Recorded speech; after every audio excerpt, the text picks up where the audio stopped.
Ontiveros at Biazon. Muli po ito ay partial and unofficial tally ng PPCRV batay sa datos ng COMELEC. Alamin naman natin ang latest partial unofficial count ng GMA Network. As of 1:08 p.m., umabot na sa 90.25% ng election returns ang pumasok sa aming server at nangunguna pa rin sa pagkapangulo si Senador Nonoy Aquino, 13,840,271 at sumunod si dating Pangulong Joseph Estrada, 8,758,600. Ikatlo, Manny Villar. Ikaapat, Gilberto Teodoro. At ikalima, Brother Eddie Villanueva.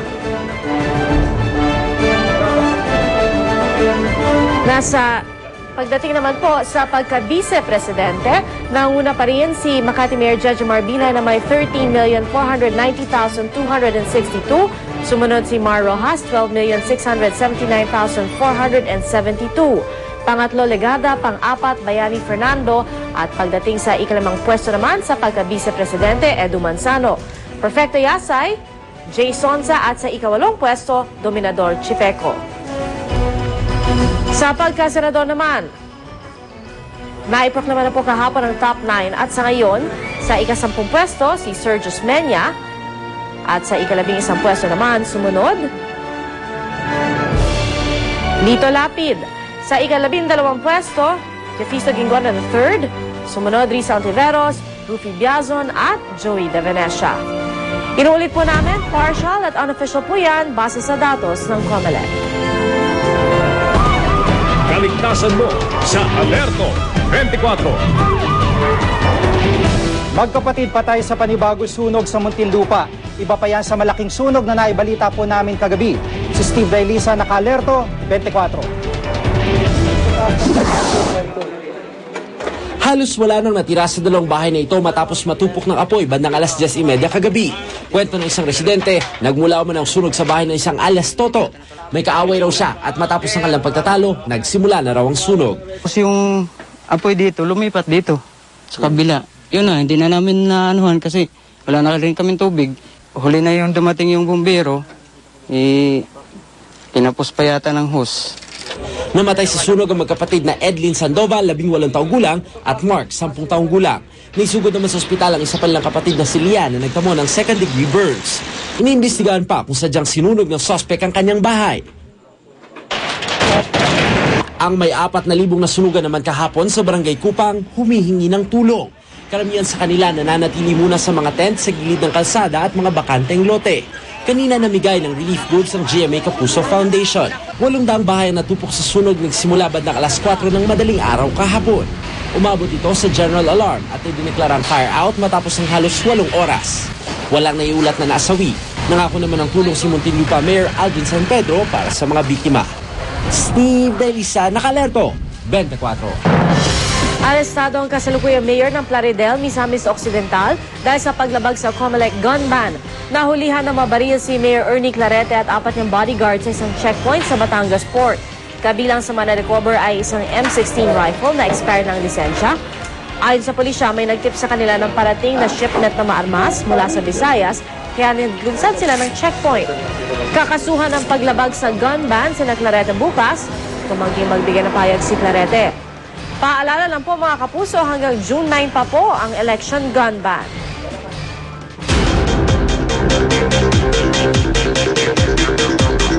Siramplakan na po kami nagpapaalala sa inyo, huwag kayong magmamaneho kung kayo nakainom. Dahil sa Bawang La Union, isang AUV na minamaneho raw ng nakainom ang sumalpok sa steel barrier sa gilid ng highway kahapon. Sugatan ng driver at 2 pa niyang sakay. Ayon kay Youth Cooper Richard Marzan, may mga bote pa ng alak sa loob ng sasakyan na nabasag dahil sa aksidente. Masela naman po ang litrato sa aksidente sa Marulas, Valenzuela kagabi. Nahati ang katawan ng babaeng nasagasaan ng 10-wheeler truck. Nakaangkas daw ang biktima sa motorsiklo nang mahulog siya at masagasaan ng kasunod na truck. Ligtas naman ang nagmamaneho ng motorsiklo. Ang mga litrato ay pinadala ni Youth Cooper Brian Fahanilan. Pwede rin po kayo magpadala ng mga video at litrato ng mahalagang balita. Mag-log on lang sa www.uscoop.tv. Para naman po magpadala ng text at MMS, i-text ang scoop, space, message space, ang inyong pangalan at address at isend sa 4627. Tandaan mga kapuso, kami balita sa lugar nyo. I-scoop nyo. Ang grande ang double celebration kahapon ang pagkapanalo ni Manny Pacquiao bilang congressman ng Sarangani at ang 61st birthday ng ina niyang si Mommy Janisha. Mas pinabongga pa ang selebrasyon na ibigay ni Manny ang pinakaasam daw na regalo ng kanyang ina. Nakatutok si Chino Trinidad.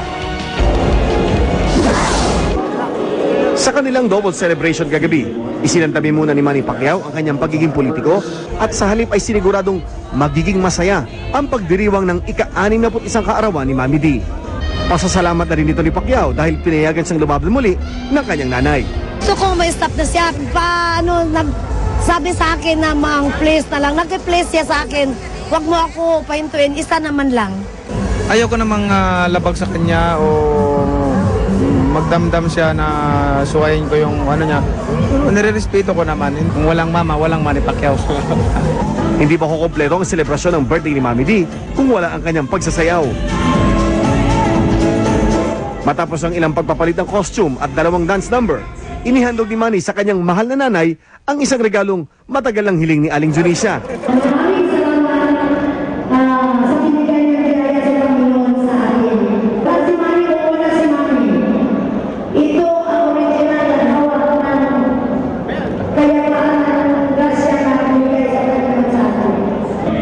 At bago matapos ang gabi, inalay ni Manny ang isa sa kanyang mga signature song sa kanyang minamahal na nanay at sa mga kababayan. Mula sa General Santos City, Chino Trinidad, Nakatutok, 24 oras. Susunod! Magbayaw pa tayo matapos mawala ng kontrol at sumalpok sa mga puno ang sinasakyang van sa Bataan. Mag-summer sarap sa wave pool sa Bulacan. At mga lechong naka-costume tampok sa parada sa La Loma. Tutok na dito sa 24 oras.